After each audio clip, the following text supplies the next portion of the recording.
हरे कृष्णा कृष्णा कृष्णा हरे हरे, हरे राम राम राम हरे हरे। हरे कृष्णा। हम श्री ईशोपनिषद ग्रंथ से पढ़ाई कर रहे हैं। अभी तक हमारे 2 श्लोक तक का पढ़ाई हुआ है, तो उसका थोड़ा पहले रिवीजन करेंगे। मेरे पीछे आप दोहराइए। ओम पूर्णमदः पूर्णमिदं पूर्णात् पूर्णमुदच्यते पूर्णस्य पूर्णमादाय पूर्णमेवावशिष्यते। अनुवाद पढ़ता हूँ। भगवान परिपूर्ण हैं और चूंकि वे पूरी तरह से पूर्ण हैं, अतएव उनसे होने वाले सारे उद्भव, जैसे कि यह दृश्य जगत, पूर्ण इकाई के रूप में परिपूर्ण है। पूर्ण से जो कुछ उत्पन्न होता है वह भी अपने आप में पूर्ण होता है।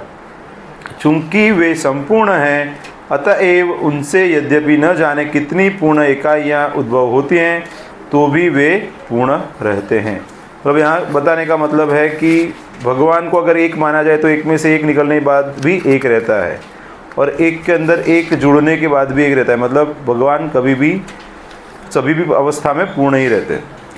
नंबर 1 मंत्र। ईशावास्यमिदं सर्वं यत्किंचित् जगत्यां जगत् तेन त्यक्तेन भुञ्जिता मा गृधः कश्चिद्धनम्। अनुवाद। इस ब्रह्मांड के भीतर की प्रत्येक जड़ अथवा चेतन वस्तु भगवान द्वारा नियंत्रित है और उन्हीं की संपत्ति है।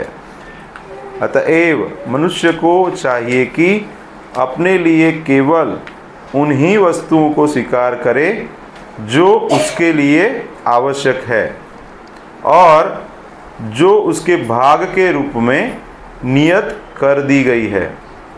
मनुष्य को यह भली भांति जानते हुए कि अन्य वस्तुएं किसकी है, उन्हें स्वीकार नहीं करना चाहिए।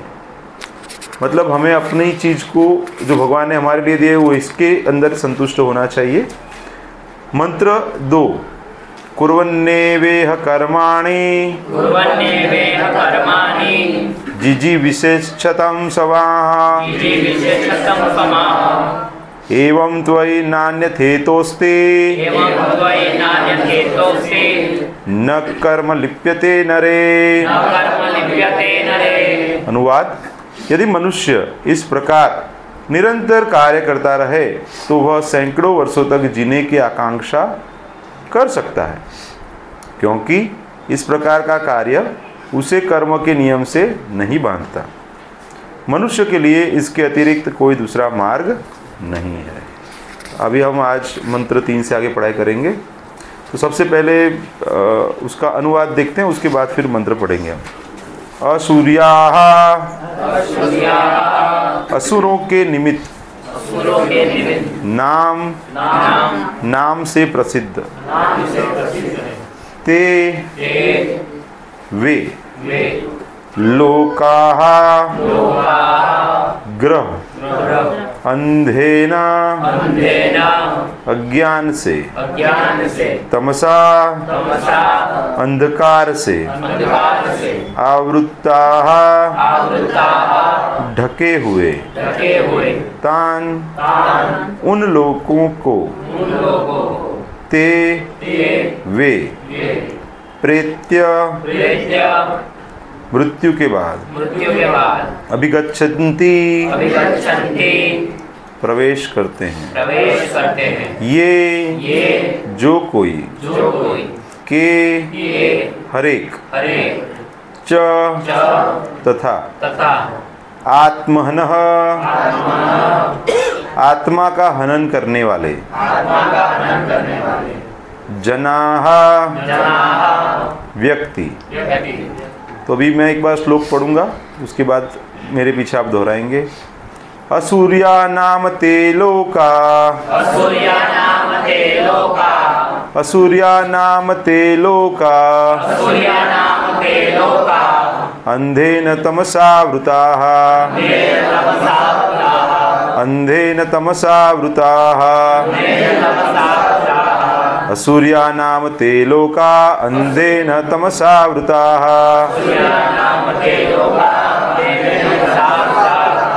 तांस्ते प्रत्याभिगच्छन्ति तांस्ते प्रत्याभिगच्छन्ति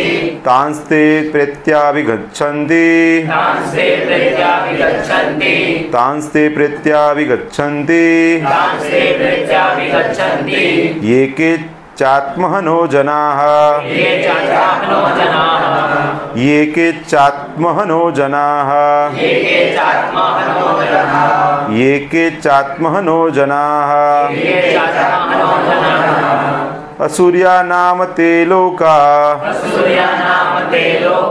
अंधेन तमसावृताः तांस्ते प्रत्याभिगच्छन्ति ये के चात्महनो जनाः। प्रभु जी पढ़िए।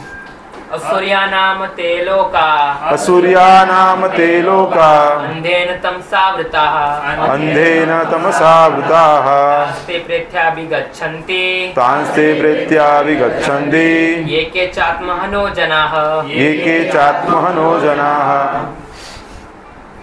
असूर्यानाम ते लोका असूर्यानाम ते लोका अंधेन तमसावृताः अंधेन तमसावृताः तांस्ते प्रेत्याभिगच्छन्ति तांस्ते प्रत्याभिगच्छन्ति ये के चात्महनो जनाः ये के चात्महनो जनाः। और कोई पढ़ेंगे? असूर्यानाम ते लोका असूर्यानाम ते लोका अंधेन तमसावृताः अंधेन तमसावृताः तांस्ते प्रेत्याभिगच्छन्ति तांस्ते प्रत्याभिगच्छन्ति ये के चात्महनो जनाः ये के चात्महनो जनाः। माता असूर्यानाम ते लोका असूर्यानाम ते लोका अंधेन तमसावृताः अंधेन तमसावृताः तांस्ते प्रेत्याभिगच्छन्ति तांस्ते प्रत्याभिगच्छन्ति ये के चात्महनो जनाः ये के चात्महनो जनाः। और कोई पढ़ना चाहेंगे पढ़ सकते हैं, पढ़िए ब्रो। असूर्यानाम ते लोका असूर्यानाम ते लोका अंधेन तमसावृताः अंधेन तमसावृताः तांस्ते प्रेत्याभिगच्छन्ति तांस्ते प्रत्याभिगच्छन्ति ये के चात्महनो जनाः ये के चात्महनो जनाः। अनुवाद एवं तात्पर्य श्री प्रभुपाद जी के द्वारा। श्री प्रभुपाद की जय। अनुवाद। आत्मा का हनन करने वाला, चाहे वह कोई भी हो, उन लोकों में अवश्य प्रवेश करता है जो अश्रद्धालुओं के जगत के नाम से विख्यात है और अंधकार तथा अज्ञान से भरे हैं। फिर से दोहराता हूँ। आत्मा का हनन करने वाला, चाहे वह कोई भी हो, उन लोकों में अवश्य प्रवेश करता है जो अश्रद्धालुओं के जगत के नाम से विख्यात हैं और अंधकार तथा अज्ञान से भरे हैं। तात्पर्य पढ़ते हैं।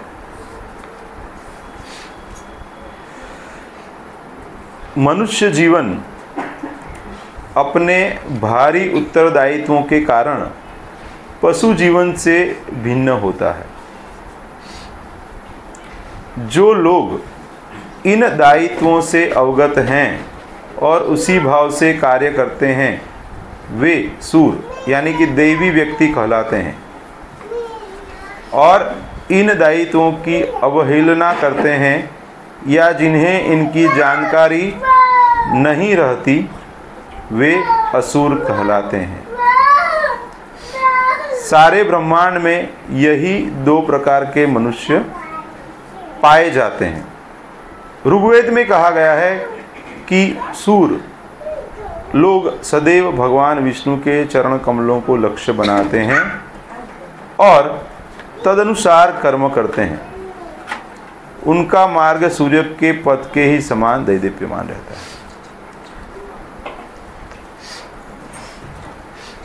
तो यहाँ पे बताया कि दो प्रकार के लोग रहते हैं। एक हैं भगवान के भक्त जिनको देवता भी बोला जाता है या सूर बोला जाता है, और दूसरा असुर है जो भगवान के भक्त नहीं है, जो आत्मा का हनन करते हैं, जो भगवत भक्ति में नहीं लगते हैं। महाभारत में हितोपनिषद में एक श्लोक आता है कि आहार निद्रा भय मैथुनम च सामान्य देतत् पशु भी नराणाम धर्मो ही तेषाम अधिको विशेषो धर्मेन ही न पशु भी समान। तो उनका जीवन की जो आहार निद्रा भय और मैथुन में व्यतीत करते हैं और जो धर्म के बारे में जानते नहीं हैं या धर्म का पालन नहीं करते हैं, वो द्विपाद पशु ही है। तो जैसे 84 लाख योनियां हैं, उसमें से हम अभी मनुष्य जीवन में हैं। तो मनुष्य जीवन में हमें पता रहता है कि धर्म क्या है, अधर्म क्या है। भगवान जैसे भगवद गीता में बताते हैं ना कि सर्वधर्मान परित्यज्य मामेकम शरणम व्रज अहम त्वाम सर्व पापेभ्यो मोक्षयिष्यामि मा शुचः। तो वहाँ पे क्या कौन सा धर्म बताते हैं? शरणागति करना है भगवान को। हम क्या अपने मन से अलग अलग धर्म बना लेते हैं और उसको हम फॉलो करते हैं, लेकिन जब हम भगवद गीता पढ़ते हैं तो पता चलता है कि धर्म की सही व्याख्या क्या है। धर्म तो साक्षात भगवत प्रणीतम, धर्म क्या है जो भगवान ने बताया हुआ है वही धर्म है। और अगर हम शास्त्रों का अध्ययन नहीं करेंगे तो धर्म के बारे में सही रूप से ज्ञान प्राप्त नहीं करेंगे। इसलिए प्रभुपाद की इच्छा थी कि जो इस्कॉन में जो भी भक्त जुड़ते हैं उनको शास्त्र अच्छे से पता होने चाहिए। प्रभुपाद बताते हैं कि religion without philosophy is sentimentalism and philosophy without religion is mental speculation. तो अगर हम सिर्फ रिलीजन मतलब सब चीज़ें करते हैं, भक्ति की क्रियाएं करते हैं, लेकिन फिलोसॉफी पता नहीं है, उसके पीछे का क्या तात्पर्य है वो पता नहीं है, तो क्या है, वो सिर्फ सेंटिमेंट हो जाता है। फिर लंबे समय में ऐसा हो जाता है कि कोई भी हमको ये मार्ग से विचलित कर सकता है, क्योंकि हम भक्ति में स्थित नहीं होंगे। और उससे विपरीत कोई व्यक्ति क्या फिलोसॉफी जानता है लेकिन वो उसको प्रायोगिक रूप से कार्य में नहीं ला रहा है, तो वो क्या मेंटल स्पेक्युलेशन है, उसका कोई फायदा नहीं है। तो दोनों की ज़रूरत है। इसलिए प्रभुपाद जी ने क्या किया, ऐसा प्रोग्राम दिया कि जिसके अंदर दोनों चीज़ें होती हैं। सुबह में मंदिर में आप देखेंगे तो सुबह क्या भगवान की आरती पूजा होती है, उसके बाद सब बैठ के जप करते हैं, उसके बाद भागवतम कक्षा होती है और बीच में तुलसी आरती है, प्रभुपाद की पूजा है और अलग अलग आरती होती है। तो दोनों को कंबाइन किया प्रभुपाद जी ने, मतलब एक को नहीं दिया, दोनों को दिया है साथ में। हमें फिलोसॉफी भी दिया है और साथ में पंचरात्रिक विधि भी दिया है हमें। तो हमको दोनों चीज़ें करनी है। यहाँ पे बताते हैं कि जो देव हैं यानी कि जो सूर्य हैं वो भगवान विष्णु के चरण कमलों को लक्ष्य बनाते हैं। ऐसे देखा है कि जब प्रलय का समय आता है तो भगवान एक छोटे बालक की तरह रहते हैं और अपना अंगूठा मुंह में डाल देते हैं भगवान। ऐसा चित्र भी देखा रहेगा। तो इसीलिए भक्त है वो उसमें क्या मिठास रहेगी कि भगवान खुद ट्राई कर रहे हैं और भगवान खुद चैतन्य महाप्रभु के रूप में आते हैं और अपनी भक्ति में क्या आनंद है उसको प्राप्त कैसे किया जाए वो हमें सिखाते हैं। तो इसीलिए जो भक्त के भाव हैं वो हमेशा भगवान का चरण के अंदर स्थित होना है, क्योंकि भगवान के चरण में बहुत ज़्यादा सुख है। इसलिए प्रभुपाद जी का नाम क्या है? अभय चरणारविंद। अगर प्रभुपाद जो सेवा में लगे हुए हैं वो सेवा में अगर हम लग जाएंगे तो हम भी वही गंतव्य प्राप्त कर सकते हैं। मतलब ऐसा नहीं है कि जैसे MBBS या इंजीनियरिंग या MBA में सीट्स रहता है, मतलब 10 सीट 20 सीट, ऐसा नहीं है। हर एक के लिए उपलब्ध है, इंडिविजुअल सबके लिए उपलब्ध है। हमें प्रयास करना है। कई जगह पे क्या रहता है कि भाई एक नंबर का रैंक किसका आ सकता है? एक ही का आ सकता है ना। यहाँ के सब फर्स्ट नंबर आ सकता है, सब भगवान के साथ जुड़ सकते हैं, क्योंकि सभी लाइनें खुली हुई है। क्योंकि परमात्मा और आत्मा का इंडिविजुअल कनेक्शन है। सभी जीवात्माओं के हृदय में भगवान परमात्मा के रूप में स्थित हैं और वो वेट कर रहे हैं कि हम उनके साथ कब कनेक्शन वापस एस्टैब्लिश करें। तो इसलिए हमें प्रयासरत रहना चाहिए। आगे बताते हैं कि बुद्धिमान मनुष्य को सदैव स्मरण रखना चाहिए कि आत्मा को मानव शरीर देहांतरण के चक्र में लाखों वर्षों के विकास के पश्चात प्राप्त होता है। बताते हैं देहोनस्मिन यथा देहे कौमारम यौवनम जरा तथा देहांतर प्राप्ति धीरस तत्र न मुह्यति। तो वो मनुष्य जन्म है, उसके अंदर भी देहांतर हो रहा है, वैसे ही मृत्यु के बाद दूसरा जन्म मिलेगा। तो ऐसी प्रक्रिया चलते चलते चलते एक बार जब मनुष्य जन्म मिला है, वो अगर हम गंवा देंगे तो वो बहुत लंबे समय के बाद मिलता है। कभी कभी इस भौतिक जगत की तुलना एक समुद्र से की जाती है और इस मानव शरीर की तुलना एक सुदृढ़ नाव से की जाती है, मतलब ऐसी नाव की जो ये समुद्र को पार कर सके। वैदिक शास्त्रों तथा आचार्यों की तुलना पटु नाविकों से की जाती है और मानव शरीर की सुविधा की तुलना अनुकूल मंद समीर यानी कि पवन से की जाती है, जो नाव को सरलता से इच्छित लक्ष्य तक ले जाने में सहायक होती है।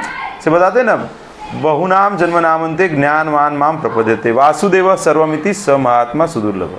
तो ऐसा बहुत जन्मों के बाद हमें ऐसा वासुदेव कृष्ण जीवन का लक्ष्य है ये जानने का अवसर प्राप्त होता है। और उसके अंदर भी बताते हैं कि ब्रह्मांड भ्रमिते को न भाग्यवान जीव गुरु कृष्ण प्रसादे पाए भक्ति लता बीज। तो ऐसे यहाँ पे बताया है कि ऐसे गुरु प्राप्त हो जाए आपको, एक्सपर्ट नाविक।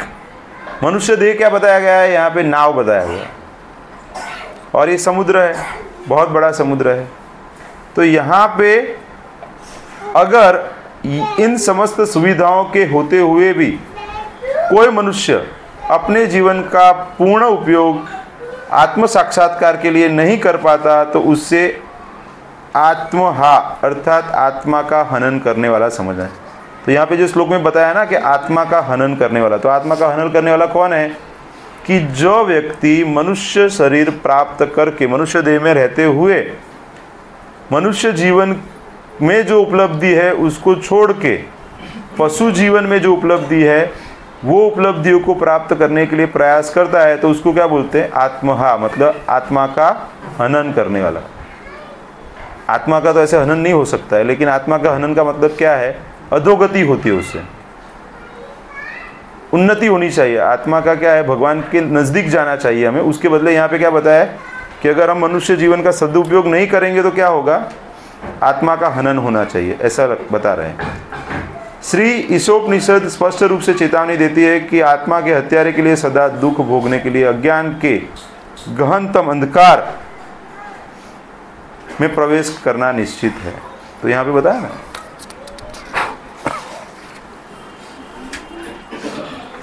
आत्मा का हनन करने वाले चाहे वह कोई भी हो उन लोकों में अवश्य प्रवेश करता है जो अश्रद्धा लोग के जगत के नाम से विख्यात है और अंधकार तथा अज्ञान से बरे, मतलब नरक में जाते हैं, मतलब अधोगति होती है उनकी।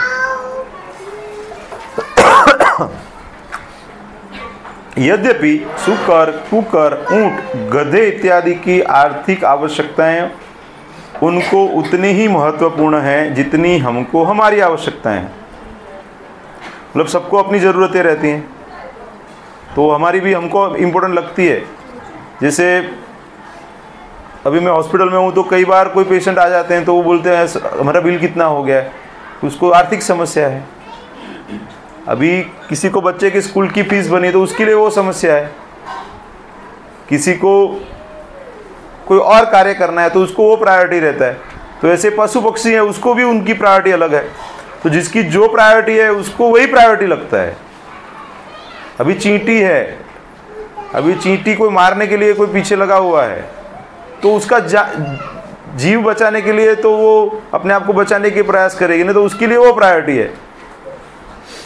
तो हम भी ऐसे ही करते हैं ना, हम हमारा रक्षण करने के लिए अलग अलग तरीके से प्रयास करते हैं ना, शरीर का रक्षण करने का। लेकिन अगर आप शरीर का रक्षण कर रहे हैं और साथ में अगर आत्मा का रक्षण नहीं हो रहा है तो वो आत्महा हो जाता है, आत्मा का हनन हो जाता है। तो यहाँ पे बताते हैं कि लेकिन इन पशुओं की आर्थिक समस्याएं अत्यंत निकृष्ट तथा अरुचिकर परिस्थितियों में हल की जाती हैं।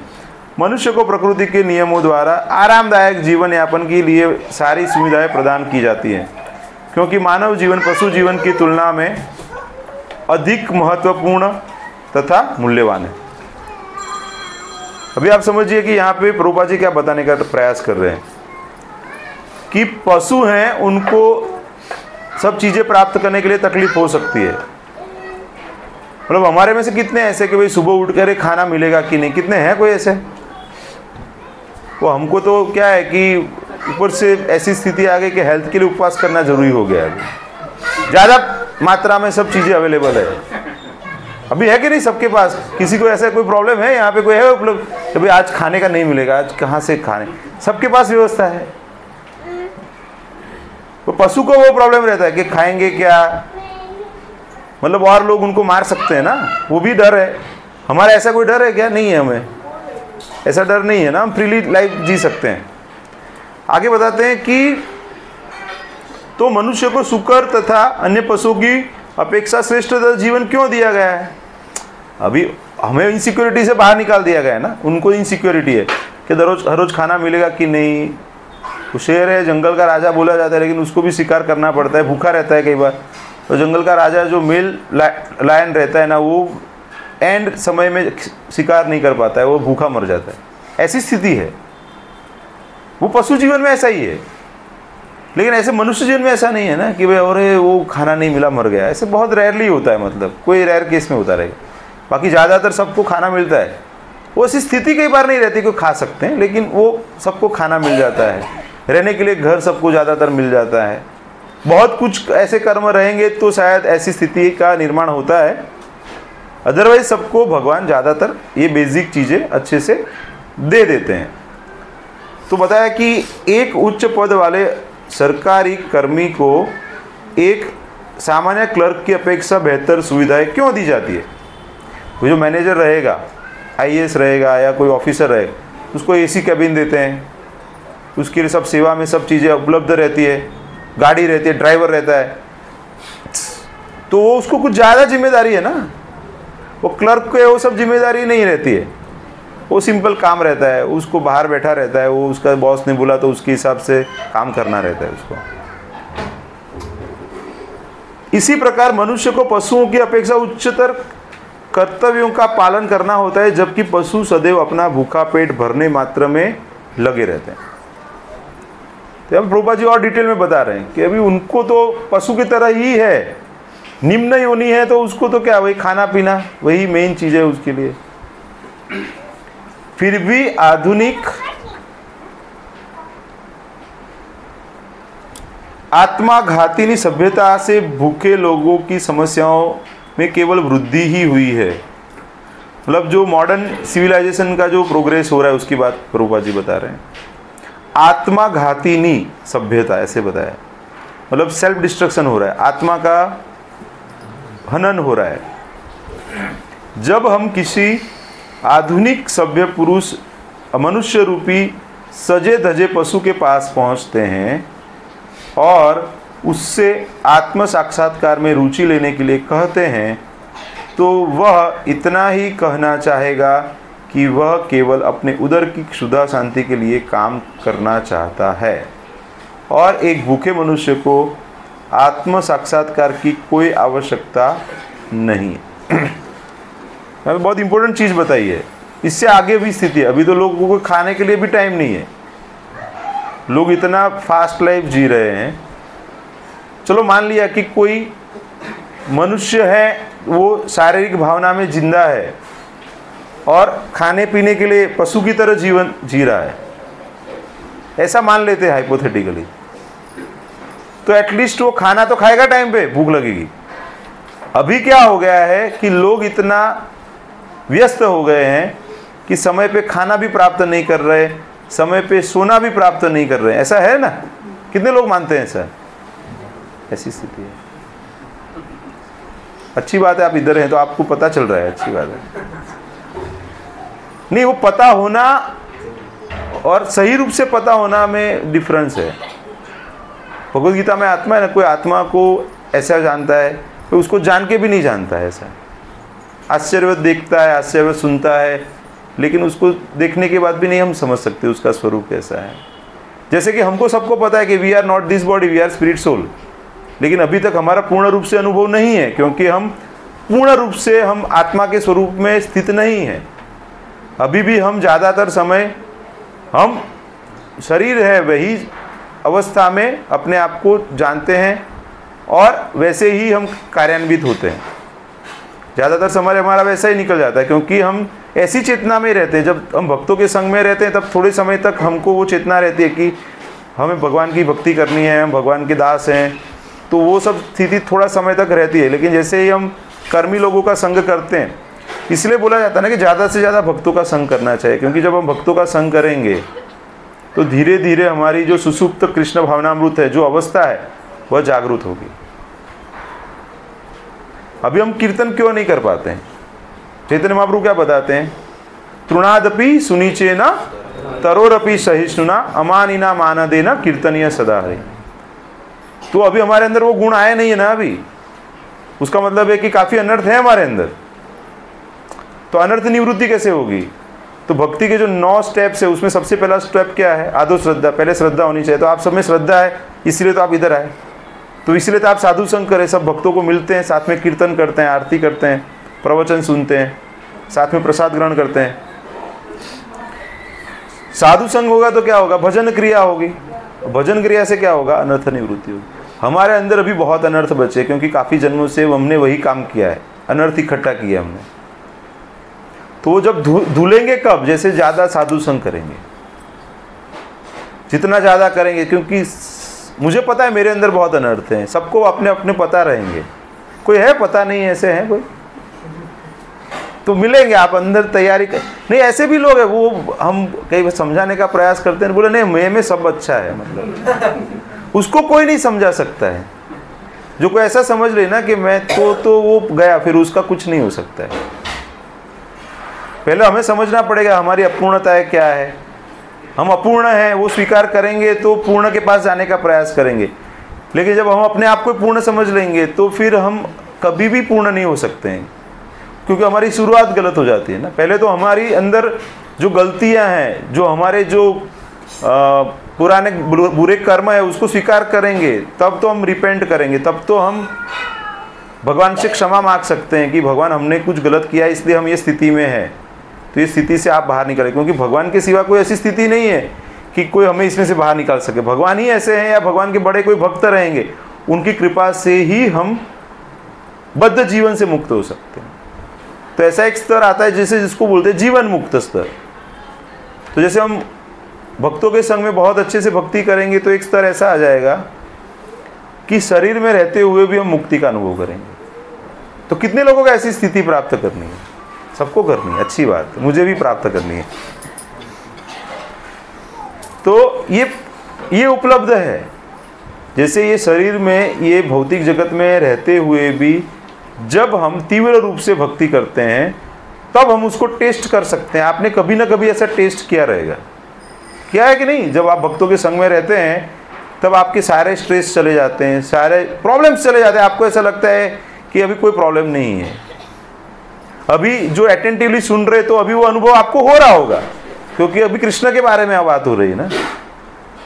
वो कृष्ण के बारे में सुनने वाला या बात करने वाला अगर पूर्ण नहीं भी है, लेकिन जब वो लोग पूर्ण की बात सुनते हैं, पूर्ण के बारे में सुनते हैं और सही स्रोत से सुनते हैं, तो वो भी पूरा दुख भूल जाते हैं उस समय पे। तो यही एक अनुभव है कि जो आपको लालायित करेगा कि आप सत्संग में ज़्यादा जुड़े। वो बोलते हैं ना, आपने भगवान का अनुभव किया है, तो भगवान की लीला, भगवान का नाम, भगवान का दर्शन अभिन्न है, भगवान का धाम अभिन्न है। तो उसको आप अनुभव करेंगे तो धीरे धीरे आपकी श्रद्धा बढ़ेगी। ज़्यादा श्रद्धा बढ़ेगी तो क्या होगा? आप ज़्यादा साधु संग करेंगे, ज़्यादा भजन करेंगे। ज़्यादा भजन करें तो ज़्यादा अनर्थ निवृत्ति होगी। फिर एक समय के बाद आपको खुद को अनुभव होगा कि आपके अंदर इतना ज़्यादा अनर्थ थे, अभी थोड़ा स्टॉक कम हुआ है। जो भक्त हैं 20, 25, 30 साल से भक्ति में लगे हुए हैं, तो उनको जो बाहर से लोग जानते हैं वो देख के बता सकते हैं, हाँ इसके अंदर पहले ये प्रॉब्लम था, अभी ये सब चले गए। लेकिन उसके लिए क्या करना पड़ेगा? आपको काम करना पड़ेगा उसके ऊपर। ज़्यादा से ज़्यादा सेवा में लगना पड़ेगा, ज़्यादा से ज़्यादा हरिनाम लेना पड़ेगा। वैसे दवाई लेनी पड़ती है ना, तो दवाई बहुत सरल है ना।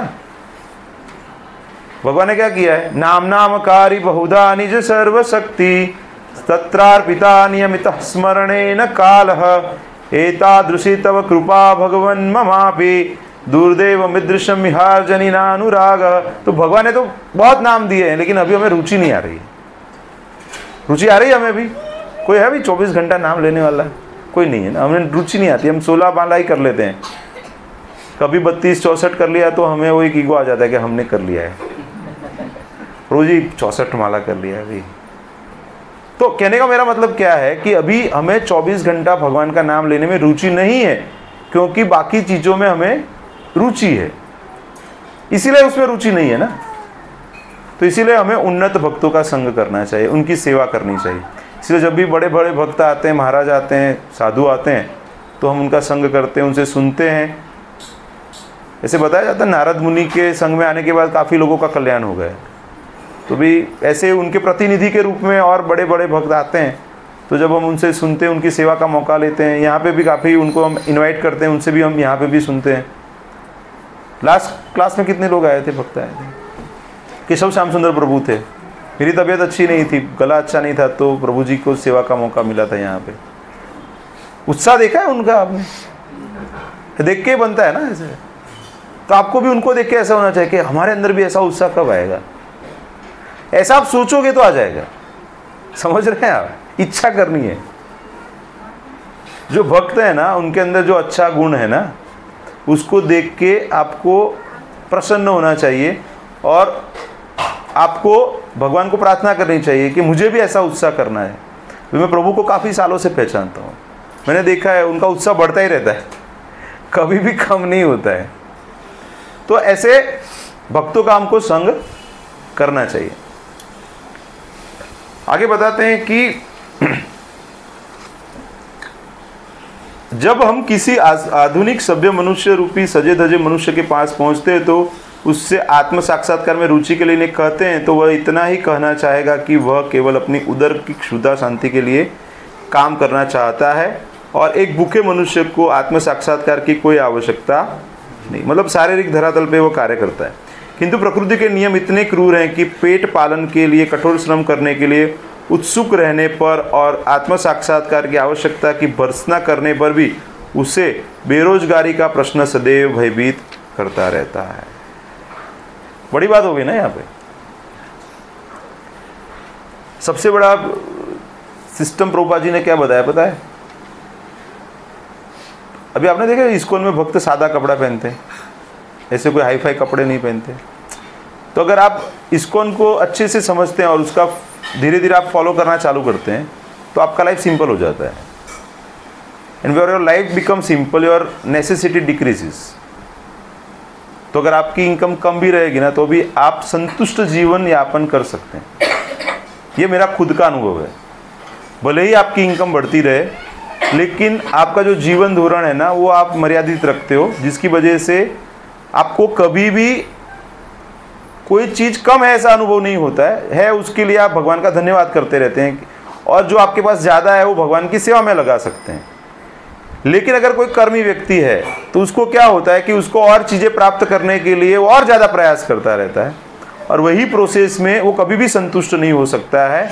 और यही बताते हैं कि उसको हमेशा ये बेरोजगारी और अन्य प्रश्न सताते रहते हैं।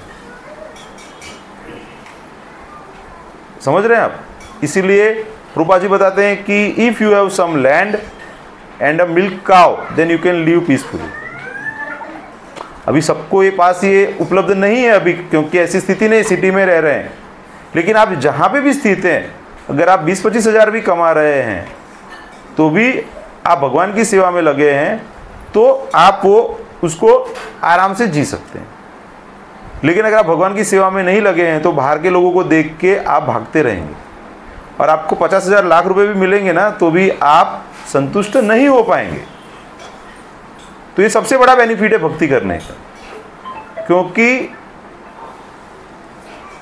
आपको पता है कि भोक्ता भगवान है, आप भोक्ता नहीं है।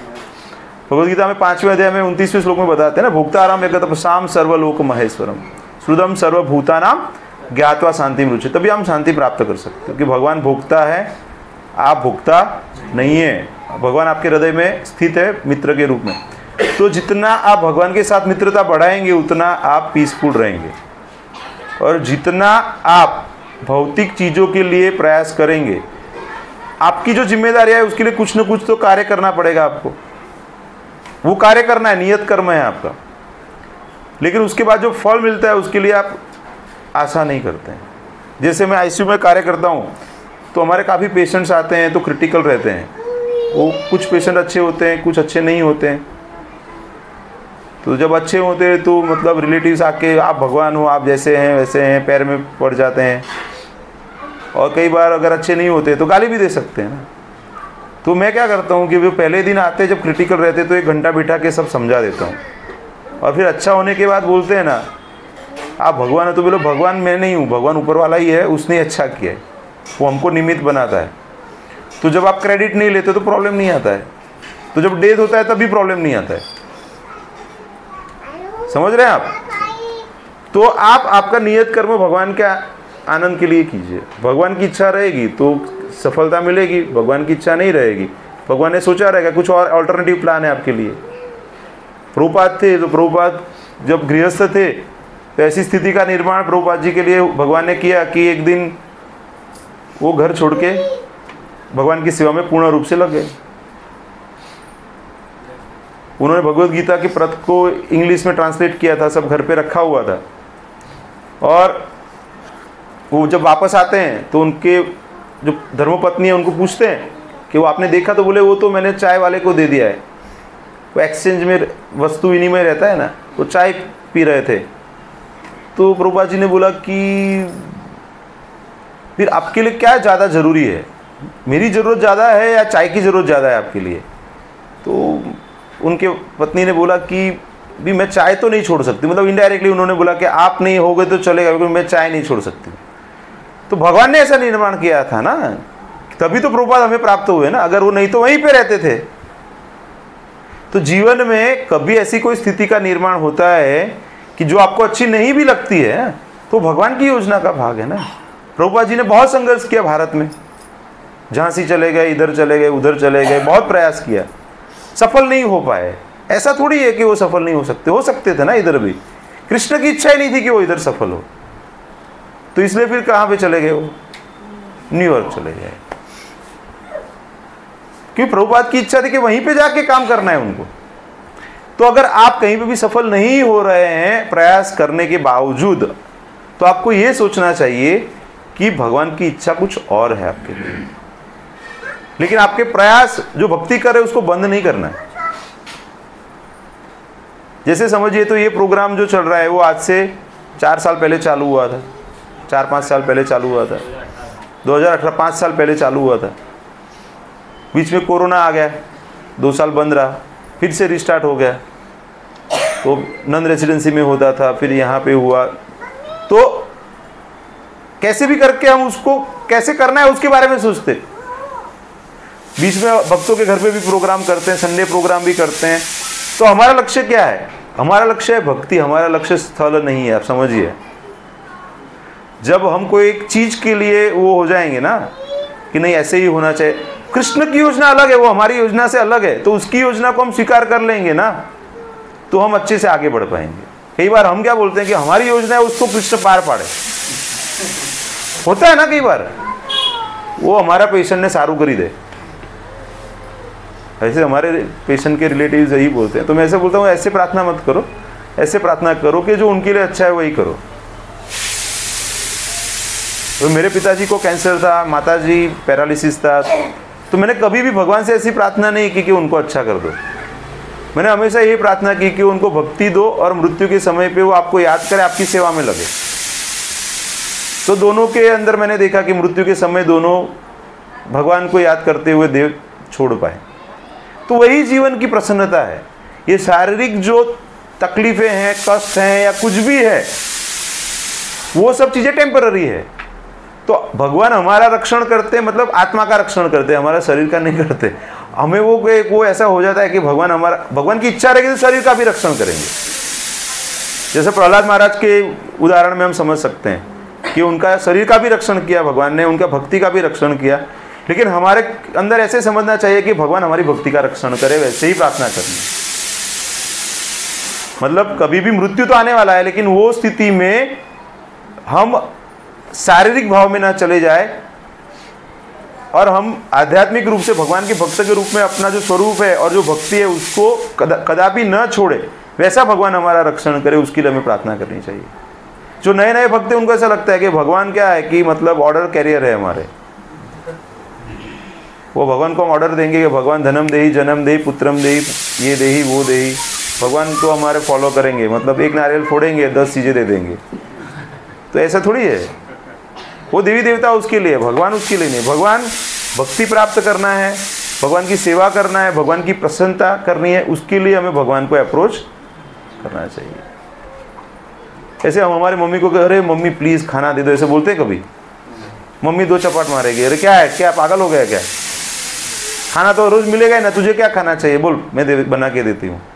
तो बेसिक चीज़ें भगवान ने दी हुई है हमें, इसलिए तो मनुष्य जन्म है कि ये सब चीज़ें नहीं करनी है हमें। और हमें क्या करना है, पूर्ण रूप से जितना भी हम समय दे सके भगवान की भक्ति में देने का प्रयास करना चाहिए। और जब हम करेंगे तभी सही रूप से हम पशु जीवन से ऊपर उठेंगे, नहीं तो क्या होगा, वो पशु जीवन ही चल रहा है अपना। वैसा यहाँ पे बताने का प्रभुपाद प्रयास कर रहे हैं। हमें यह मनुष्य शरीर गधों, सूकरों तथा कुत्तों के समान कठोर श्रम करने के लिए नहीं मिला है, मतलब 12 घंटे 16 घंटे काम करने के लिए शरीर नहीं प्राप्त हुआ है, अपितु जीवन की सर्वोच्च सिद्धि प्राप्त करने के निमित्त मिला है। यदि हम आत्म साक्षात्कार की परवाह नहीं करते तो प्रकृति के नियम हमें अत्यंत कठोर श्रम करने के लिए बाध्य करते हैं, भले ही हम ऐसा न करना चाहें। इस युग में मनुष्य को गधों और गाड़ी खींचने वाले बैलों की तरह कठोर श्रम करने के लिए बाध्य किया गया है। जिन भूभागों में इन असुरों को काम करने के लिए भेज दिया जाता है उनमें से कुछ का वर्णन श्री ईशोपनिषद के इस मंत्र में किया गया है। यदि कोई व्यक्ति मानव जीवन के निर्मित कर्तव्य निभाने में असफल रहता है तो उसे असुरीय लोक में भेज दिया जाता है, जहां उसे निम्न योनियों में जन्म लेकर अज्ञान तथा अंधकार में कठिन श्रम करने के लिए बाध्य किया जाता है। अभी आप देखेंगे तो भारत में भी ऐसी मुहिम चली हुई है, बच्चे सब एब्रोड जा रहे हैं और माता पिता बहुत प्रसन्न होते हैं कि हमारा बच्चा तो ऐसे कॉलर, स्कूल में इसलिए कॉलर रखा ही नहीं गया, ये कॉलर रहेगा तो आप ऊपर करोगे ना ऐसे। तो यहाँ पे है वहाँ पे है, बहुत प्राउड फील करते हैं। वहाँ पे कैसे काम करते हैं पूछो उनको, मेरे तो काफ़ी रिलेटिव हैं, मुझे पता है डिटेल में, मुझे भी जाने की इच्छा थी, लेकिन भगवान की कृपा से भारत में हूँ, अच्छा है, अच्छा जीवन जी रहा हूँ, भौतिक रूप से भी अच्छा है और आध्यात्मिक रूप से भी यहाँ पे समय ज़्यादा दे पाते हैं। वहाँ पे आप भक्ति करना बहुत डिफिकल्ट है, बहुत कोई भाग्यशाली जीव रहेगा तो वहाँ पे भक्ति कर सकते, बाकी कठिन है। यहाँ जितना सरल है उपलब्ध है वैसा वहाँ पे नहीं है। मैं मेरे साले के वहाँ पे गया था, ऑलमोस्ट 1 हफ्ता, बैंकॉक रहते हैं वो लोग, तो उनके घर पे पूजा थी, तो उसके बाद हम लोग उनके घर पे गए थे, 1 हफ्ता उनके घर पे रुके थे। तो वहाँ पे इतना मंदिर नहीं है अपने जैसे मंदिर है वैसे, अपने यहाँ पे चलो 200-500 मीटर चले गए तो एक मंदिर रहेगा, ये रहेगा वो रहेगा, कहीं पे भी कुछ तो मिल जाएगा, यहाँ पे आपको कोई तो प्रोग्राम चलता रहेगा। वहाँ पे ये सब चीज़ें नहीं है, वहाँ पे भौतिक चीज़ें ज़्यादा है, वहाँ पे पार्टी कल्चर ज़्यादा है, वहाँ पे अल्कोहल की दुकान ज़्यादा है, मतलब आपको ऐसा लगता है वहाँ पे पैसे कमाने की उपलब्धि ज़्यादा है, लेकिन वो आपके आध्यात्मिक हनन हो रहा है, आप आत्मा का हनन हो रहा है। तो इसीलिए अगर कभी भी तो जब 2006 में मैं प्रयास कर रहा था, मैं एग्ज़ाम दे रहा था यूएस जाने के लिए, तो मैं 1-1.5 साल मेरा तैयारी चल रहा था। तो उस समय पे मैं अहमदाबाद में सत्संग में जाता था, मेरे घर से 15-16 किलोमीटर दूर रहता था, तो मैं हर मंगलवार को जाता था वहाँ पे। मंदिर के पास में ही प्रभु जी थे, आनंद गोविंद प्रभु करके हैं, भक्ति विकास महाराज के शिष्य हैं, उनके पुत्र की भी दीक्षा हो गई है। और उनके घर में ऐसे भक्त हैं कि मतलब उनके जो पुत्र है ना, जो अभी वो माता जी के घर में था उस समय पे, मतलब वो सालों पहले की बात कर रहा हूँ। तो माता जी उस समय पे वो स्थिति में भी वो गर्भवती थे, तब भी वो फ्री टाइम में 2 घंटा वो पुस्तक वितरण के लिए जाते, मतलब ऐसा फैमिली था, मतलब आप समझिए। तो उनके घर पे मैं जाता था। तो कनुप्रिय प्रभु करके भी एक बड़े सीनियर भक्त थे मेरे वहाँ पे। तो जब मैंने उनको ऐसे बताया कि मेरा ऐसा ऐसा प्लान कर रहे हैं, तो वो बोले कि प्रभु जी बाहर जाके क्या करोगे, इधर ही कुछ प्रयास कर लो, इधर ही कुछ कर लो। मतलब भक्तों के आशीर्वाद से ही मैं शायद इधर रुका हुआ हूँ, कि उनको ऐसा लगा कि भाई ये जीव अगर वहाँ पे चला गया ना तो भक्ति ज़ीरो हो जाएगा उसका, क्योंकि आपका वहां पे जाने का मुख्य उद्देश्य ही पैसा है। आप समझिए ना, क्यों जा रहा है बंदा यहां से, दूर क्यों जा रहा है, गांव से सिटी में क्यों आ रहा है, पैसे के लिए आ रहा है ना। आजकल पटेलों को गांव में प्रॉब्लम आ रहा है, कन्या नहीं मिल रही इसलिए भी सिटी में आना पड़ता है, वो बात अलग है। लेकिन ज्यादातर लोग क्या है, पैसे के लिए बाहर निकलते हैं। लेकिन यहाँ पे क्या बताया कि ऐसे जो जीव हैं, जो पशुवत जीवन जी रहे हैं, उनको लास्ट में कहाँ डाला जाता है, मतलब अज्ञान तथा अंधकार में कठिन श्रम करने के लिए बाध्य किया जाता है। तो प्रैक्टिकली वहाँ पे वैसा ही कर रहे हैं वो। ऐसे बाहर से उनको लग रहा है कि इतना डॉलर मिल रहा है, इतना पाउंड मिल रहा है, लेकिन अंततोगत्वा क्योंकि वहाँ पे लाइफस्टाइल मेंटेन करने के लिए खर्चा भी ज़्यादा है, तो वहाँ का वहाँ ही ख़त्म हो जाता है। और अगर यहाँ पे भेजना है उनको, तो उसके लिए उनको बहुत ज़्यादा काम करना पड़ता है। ठीक है, भगवद गीता में कहा गया है कि जो मनुष्य आत्म साक्षात्कार के पथ पर चलकर भगवान के साथ अपने संबंध को समझने का भरसक प्रयत्न करने पर भी उसे पूरा नहीं कर पाता, उसे सूची या श्रीमंत परिवार में जन्म लेने का अवसर दिया जाता है। सूची शब्द आध्यात्मिक दृष्टि से उन्नत ब्राह्मण का सूचक है और श्रीमत वैश्य या व्यापारी जाति का सूचक है। इससे सूचित होता है कि जो व्यक्ति आत्म साक्षात्कार पाने में सफल नहीं होता, उसे इस जन्म में किए गए सत प्रयासों के कारण अगले जन्म में बेहतर अवसर प्रदान किया जाता है। बहुत बढ़िया बताया है यहाँ पे। जैसे यहाँ पे कौन है जो ब्राह्मण कुटुंब में जन्म लिया है? अच्छा, कितने ऐसे हैं कि जिनको थोड़ा सा अच्छी स्थिति मिला है? सबको यहाँ पे अच्छा स्थिति इसलिए तो इधर है ना। उसका मतलब है कि आप लोग पहले प्रयास किया हुआ है, इसलिए भगवान ने आपको ऐसी स्थिति दी है कि आप फिर से भक्ति में लग पाओ। सब लोग नहीं लग पाते, सब लोग भक्ति में नहीं लग। आप बाहर जाके चिल्लाओ, नहीं आएंगे। वो ऐसे मृत्यु के समय भी बोलते हैं ना, चैंट चैंट चैंट, तो बोलेगा कांट कांट कांट, नहीं कर सकता मैं, क्योंकि वो उसको वो उतना ही प्रयास लगेगा। हरे कृष्ण बोलने में उतना ही प्रयास लगेगा कि मैं नहीं बोलूंगा, उतना ही बोलना है ना उसको। वो भगवान का नाम हर कोई नहीं ले सकता, उसके लिए उसको स्वीकृति चाहिए, मतलब क्रेडिट चाहिए। सबका क्रेडिट नहीं। तो अच्छे कुटुंब में जन्म मिलना, ब्राह्मण कुटुंब में या वैष्णव कुटुंब में जन्म मिलना या व्यापारी कुटुंब में जन्म मिलना या अच्छी आर्थिक व्यवस्था होना, ये सब सूचक है कि आप अच्छे से भक्ति में लग पाओ। मतलब आपको दो गुजराती में कहे तो बे छेड़ा भेगा करवानी तकलीफ ना हो, सादी भाषा में भी। उसको ऐसा प्रॉब्लम नहीं है कि अरे खर्चा कैसे होगा, कैसे करेंगे। वो हो रहा है तभी तो आप यहाँ पे आके बैठे हो। आप अगर वो नहीं हो रहा है तो आप अभी भी वही काम करते ना, 12 घंटे 14 घंटे वाला ही चलता रहता था आपका। तो यहाँ पे बता कि यदि इस मार्ग में प्रतीत व्यक्ति को भी सम्मानित तथा उच्च कुल में जन्म लेने का अवसर प्रदान किया जाता है, तो सफल व्यक्ति की स्थिति की तो कल्पना ही करनी रही। भगवत साक्षात्कार करने के प्रयास मात्र से मनुष्य को धनी या उच्च परिवार में जन्म मिलना तो निश्चित ही हो जाता है, किंतु जो प्रयास ही नहीं करता, जो मोह से प्रच्छन्न बना रहता है, जो अत्यधिक भौतिकतावादी है और भौतिक भोग में अत्यंत आसक्त है, उसे नरक के गहनतम भागों में प्रवेश करना पड़ता है। तो नेगेटिवली भी अगर सोचेंगे भक्ति नहीं करेंगे तो वहीं पे जाना है, क्योंकि फिर आपको ये इंटरेस्ट नहीं है भगवत भक्ति करने का, तो इनडायरेक्टली भगवान क्या करेंगे, आपको ऐसी जगह पे भेजेंगे जहाँ पे आप वही काम करते रहो, अंधकार भरे जगह में। उसे नरक के गहनतम मार्गों में प्रवेश करना पड़ता है, जैसे कि सारे वैदिक शास्त्र में साहित्य में पुष्टि की गई है। ऐसे भौतिकतावादी असुर कभी कभी धर्म का स्वांग करते हैं, किंतु उनका अंतिम लक्ष्य भौतिक समृद्धि रहता है। भगवद गीता ऐसे व्यक्तियों को आत्मसंभावित कहकर धिक्कारती है, जिसका अर्थ है कि केवल कपट के बल पर महान समझे जाते हैं और अज्ञानियों के मतों तथा अपनी भौतिक संपत्ति द्वारा शक्ति संपन्न बने रहते हैं।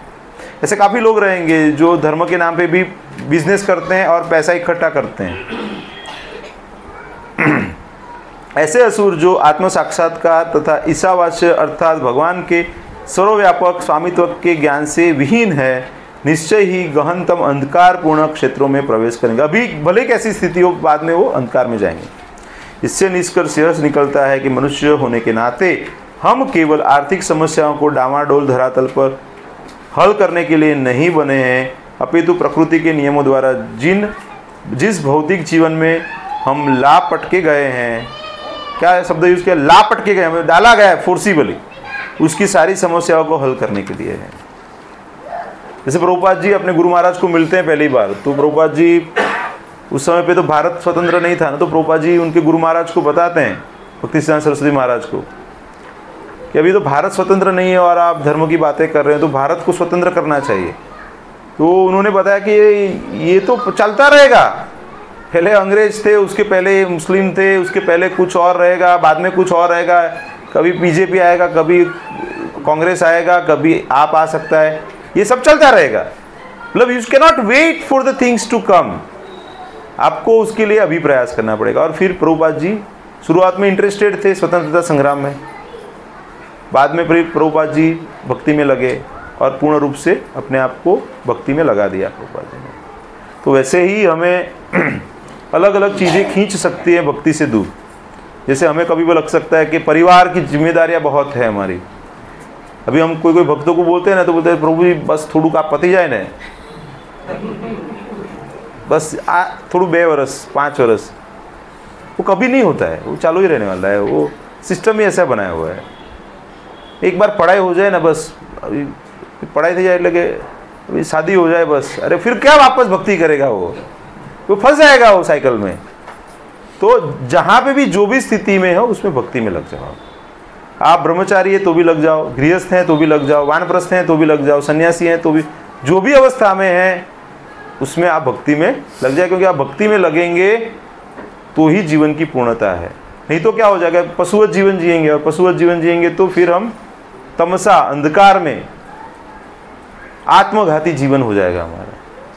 तो हमें आत्मा का कल्याण करने के लिए जीवन जीना चाहिए, नहीं कि आत्मा का हनन हो। तो ये जो श्री ईशोपनिषद ग्रंथ है वो बहुत भारी भारी बातें बताता है। अगर हम उसको समझेंगे तो लाइफ में जो फिलोसॉफी है जिसको पकड़ के हम भक्ति में आगे बढ़ सकते हैं, वो यहाँ पे फिलोसॉफी 18 श्लोक ही है सिर्फ इसमें बताया गया है। अगर आपको इंटरेस्ट है तो थोड़ा एडवांस भी पढ़ के आ सकते हैं, या फिर होमवर्क में आप एटलीस्ट जो यहाँ पे पढ़ा है वो घर पे जाके 1-2 बार 3 बार पढ़ सकते हैं। एक बार में नहीं समझ में आएगा, मुझे तो नहीं समझ में आता है, 2-3 बार पढ़ने के बाद समझ में आता है, क्योंकि ये श्लोक थोड़ा सा हायर फिलोसॉफी है, मतलब सीधा नहीं है, ये स्टोरी नहीं है, मतलब इसमें फिलोसॉफी है। तो इसको समझने के लिए हमें थोड़ा सा ज़्यादा समय, छोटा है 2-3 पेज रहते हैं, मतलब एक श्लोक में कितना है 3-4 पेज मैक्सिमम है। तो कितना भक्त हैं जो ये पुस्तक पढ़ना चालू नहीं किया है अभी,